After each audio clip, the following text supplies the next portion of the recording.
किसी की इतनी ही कदर करें जितनी वो आपकी करता है। बेहिसाब कदर आपका सुकून बर्बाद कर देगी। Appreciate someone as much as he does yours value will ruin your peace. जो कदम आप उठाने से डर रहे हैं, हो सकता है कि वही कदम सब कुछ बदल दे। The step you are afraid to take, maybe that one step will change everything. बगावत करने के लिए कलीजा चाहिए होता है और तलवे चाटने के लिए तो एक जबान ही बहुत है। To revolt it requires liver and souls. One tongue is too many to lick. अगर आपकी सांसें चल रही हैं तो अभी भी देर नहीं हुई, आप अपनी कहानी बदल सकते हैं। If you're breathing still, late, no, you can change your story.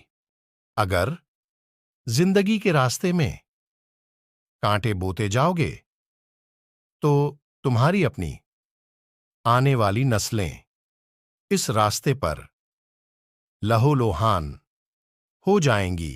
If life forks in the road, if you go to sow, your own will come, generations will bleed on this path. मेरे ख्याल में मौत तकलीफ दह है, लेकिन इतनी नहीं जितनी कि जिंदगी तकलीफ दह है। I think death is painful, but not so much that life is painful. तो कल ये है कि जिंदगी को एक दिन के लिए जाने और कल की फिक्र न करे। Trust is that one day to life. Go for and don't worry about tomorrow. अगर तुम अमीर बनना चाहते हो तो अपनी फुर्सत जाया मत करो। If you want to be rich, don't waste your chance.